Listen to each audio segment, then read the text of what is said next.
From perfectly layering your toppings to melting your cheese with precision, here's everything you need to know to nail a restaurant-quality burger every time. At the heart of every great burger is the right meat. And when shopping for ingredients for their homemade burgers, well-intentioned home cooks seek out what they think is the best quality ground meat, and often reach for the option with the lowest fat content. After all, you want to taste the beef, not the fat. So shouldn't the leanest meat give you the beefiest flavor? Sadly, no. According to the New York Times, the beefiest, juiciest burgers are made from meat with a fat content of about 20%. And restaurants typically source meat with this fat ratio. Anything leaner than that will cook up dry and flavorless. So avoid choosing any ground beef specifically marked lean. If you're craving the juiciness and flavor of a traditional burger, you have to accept that it won't be diet food and enjoy it without apology. Still, it's possible to have too much of a good thing. And star chef Michael Symon told the New York Times that overly fatty meat can also yield a substandard burger, saying, "Things happen, bad things, shrinkage." Yes! Significant shrinkage. So you feel you were shortchanged? Yes! Enjoying a burger is about more than just taste. It's also a visual and tactile experience. There's something satisfying about the look and feel of a good restaurant burger in your hand, the patty perfectly encased between the buns without being overwhelmed by them. This is because restaurants size their burgers consistently. Look at the flat top behind the counter at any fast food place and you'll see row after row of identically sized patties. In contrast, our measured by eyeball homemade burgers often come out too big or too small for the bun. So what size should your burger patty be? This depends on the type of burger you're shooting for. Generally, burgers fall into two families: thick, pub-style burgers and the thin, crispy-edged smash burgers found at most fast food places and diners. Both can be delicious, but to get them right, the patties have to be appropriately sized. A good size for a smash burger is 3 to 4 ounces of raw meat, about the size of a scoop of ice cream. For a pub burger, around 7 or 8 ounces of raw meat is appropriate. But avoid the temptation to go much bigger than that, lest you end up with a lump of undercooked meatloaf sitting on a bun. I love this burger, it's so delicious. Have you ever wondered why burgers from fast food joints and greasy spoon diners have that distinct succulence that's tough to replicate at home? Looking closely at how they're made, you'll notice they're almost always cooked on a hot, flat-top griddle that has seen dozens, if not hundreds, of other burgers cooked on it that day. All these burgers leave behind fat and flavor to be absorbed by the next batch of burgers. That's why some people advise home chefs to cook their hamburgers in a skillet and never directly on a grill. The rendering fat that collects in the pan bastes the meat and contributes extra flavor. If you're really dying to use your grill, however, it's recommended you heat your skillet on the grill to cook your burgers that way.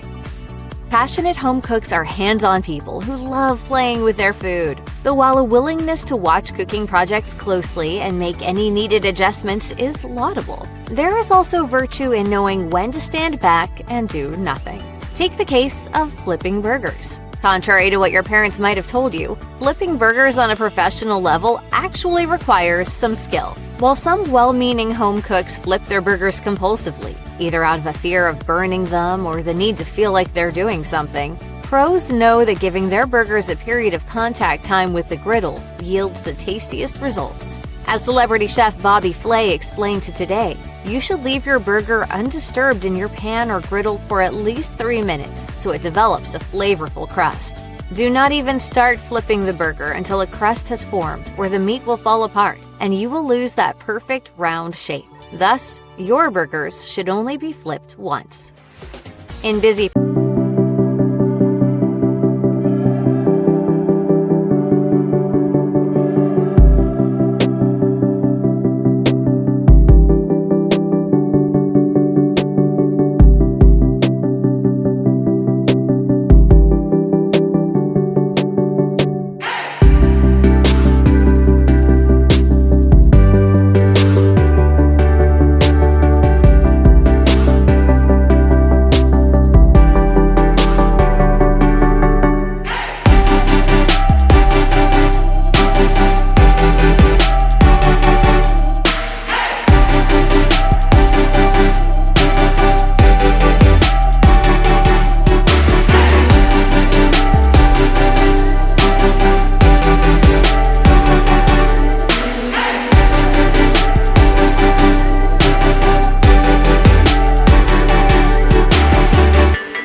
There's nothing more satisfying than that first bite of a fully loaded burger topped with creamy condiments, gooey melted cheese, and crisp and juicy vegetables. And there's nothing more frustrating than painstakingly assembling that perfect burger and taking a big bite only to have most of its contents slide out of the bun and onto your lap. It doesn't have to be that way, though. Even generously topped knife and fork restaurant pub burgers tend to hold together because the toppings are layered strategically to prevent sogginess and slippage. Experts differ on what the optimal ordering of toppings should be, but preeminent fry cook SpongeBob SquarePants certainly has his thoughts about how it should be done.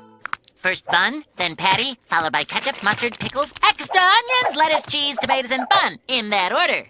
But if getting your cooking advice from a children's cartoon show isn't your style, The Art of Manliness offers a well-reasoned strategy you can use as a starting point. Start by spreading your condiments on the top and bottom buns to help anchor the other ingredients in place. If you're using mayo, spread it on the bottom bun, where it will act as a barrier to prevent meat juices from making the bun soggy. Next, layer the lettuce and the tomatoes on the bottom bun, as they'll be less likely to slip out if placed under the meat. The lettuce will also help to further protect the bun from sogginess. Then add your cooked patty with melted cheese, followed by the onions and pickles if you so choose, capping it all off with the top bun. There's a right way and a wrong way to add cheese to your burger. The wrong way is to add the cheese slices after the burgers are cooked. It's dead easy, but based on one of two faulty premises. First, that cold hard cheese is just as appetizing on a burger as melted cheese. And second, that residual heat from the burger will be sufficient to melt the cheese. Newsflash, it's not, and it won't. Instead, as celebrity chef Bobby Flay says, you need to be sure to melt your cheese completely, and don't skimp on the quantity of cheese. His go-to combo is a slice of American cheese and a slice of white cheddar. He puts on the cheese just after flipping the burger, adds a splash of water, then covers the pan. The water steams, causing the cheese to melt evenly and fully. If you've ever wondered why some restaurant burgers have that extra bit of richness and flavor that you've never managed to achieve with your homemade burgers, here's some good news. This magical secret ingredient is probably already in your refrigerator. And the secret ingredient is butter. Some popular hamburger restaurants, including Culver's, use butter when preparing their burgers, and it can make a big difference in the flavor and texture of the finished burger. And happily, you don't need to drench your burgers in butter to make them noticeably richer. While butter is so central to the flavor profile at Culver's that its signature dish is known as the Butter Burger, in reality, butter burgers only include a touch of butter, which is spread lightly on the top of the bun. Meanwhile, Smash Burger uses butter on its griddles to fry its burgers. This adds not only extra flavor, but helps the burgers develop a toasty, caramelized crust and a touch of crunch.